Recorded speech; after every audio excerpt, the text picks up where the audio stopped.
What's up everyone and welcome. In this episode, we're going to discuss a report from Cybersecurity who analyzed billions of API calls to see just how attackers are abusing them.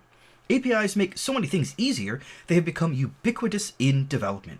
If you aren't using APIs in your applications, people will probably look at you like you're some kind of caveman hacking in code into a stone tablet or something.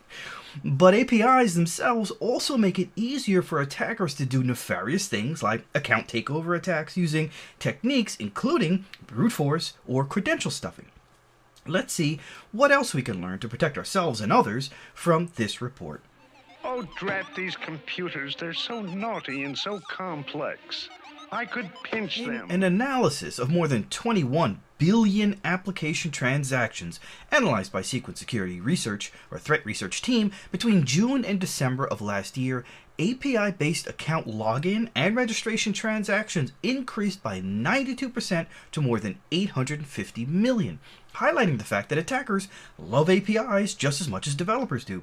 That same dataset showed account takeover attacks on login APIs increased by 62%. The initial impact of an ATO, or account takeover, on an end user is to panic. They often get a message like, "You have received a password reset notification from your favorite retailer, social media, financial institution because your account has been compromised." Being a victim of account takeover isn't very funny, and it causes one to want to stop doing business with the organization the account is for.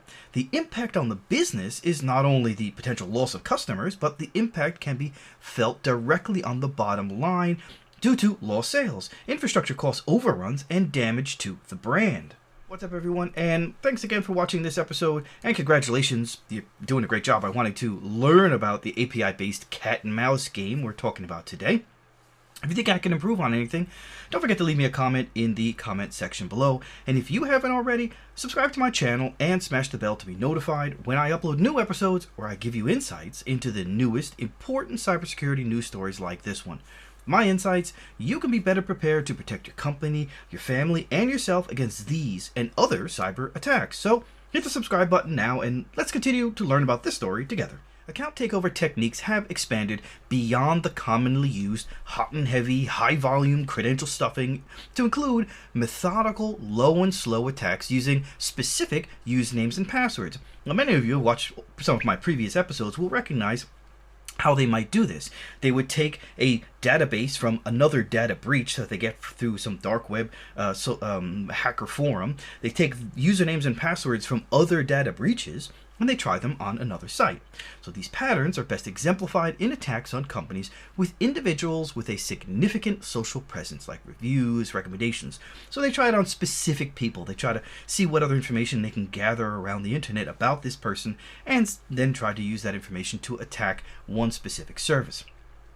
Between mid-July and late September 2021, one organization experienced 4 distinct attack defense cycles.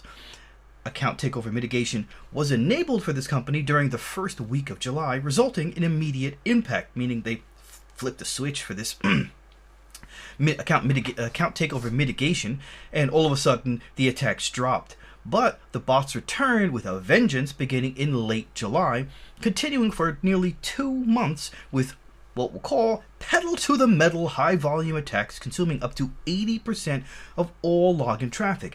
That means for this organization, 80% of all the calls to their login API were from attackers. Who pays for those resources and the wasted time and computer power? The company itself. In yet another attempt to hide in plain sight, during this phase, attackers shifted from high volume to low and slow, mixing their evasive techniques. So they were combining the two. They were blasting it with bots, and they were also trying, this sort of very targeted low and slow methodology using usernames and passwords from other database leaks. Finally, bot activity dropped to nearly an all-time low after that. Patterns observed here have been seen previously in one form or another in other customer environments. Bots go quiet for a time period and then they return with vengeance. monitoring bot forums confirms that botters often collaborate by sharing ideas or probing for unprotected vectors like a deprecated API, all in preparation for the next attack. A successful defense requires continued vigilance, monitoring all types of endpoints like web, API, and mobile, and collaboration between your peers and with your protection provider.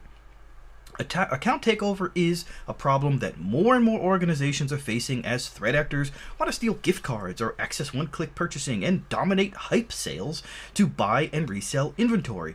As we've seen in this report, in this analysis, the pace and the vigor are definitely on the rise and will continue. If they're making money doing this, they're going to continue doing it. So what can we learn? Well, we know what an API is and how it works, and now we know how it's being abused. In case you don't know what an API is, or application programming interface, it is a software intermediary that allows two applications to talk to each other. There, simple. Now, in terms of security for not just APIs, but development code systems for decades, it's been built around this reactive mindset with like signature and behavioral based detection methods that rely on an attacker attacking, an organization seeing it, and then the industry building a solution in response to it. This is a losing game. It assumes attackers will use the same approach time and again, yet they continue to innovate and move ahead rather than rely on the same old paradigm. So the hackers are moving much faster in the direction of potentially using machine learning, AI, and better algorithms and how to attack and how to kind of get around these defenses in real time. Now, for developers, one of the best ways to avoid things like credential stuffing or brute force attacks, if you're going to stay with that old methodology, is just to enable multi-factor authentication. For that matter, even for an end user, is your best chance to protect your accounts, whether crypto wallet accounts or email or social media accounts, is to use multi-factor authentication. Now, if multi-factor authentication is not possible for some reason, there are other ways to increase security from the developer standpoint. Even though none of these other ways are as secure as implementing multi-factor authentication, you could implement secondary passwords, pins, and security questions or CAPTCHA to reduce actual sheer volume of attacks on the service, IP blocklisting, device fingerprints, or even require unpredictable usernames. So as you can see, there are a number of methods you can use to further increase your security and hopefully reduce the amount of attacks in terms of volume against your services that waste resources, cost you money in one way or another, either through hacked accounts or through the actual sheer amount of resources you have to pay for with your hosting company. With that, I say thanks again for watching. Don't forget to share and subscribe if you haven't already, and smash the bell if you haven't already. And I'll see you on the next episode. Take care.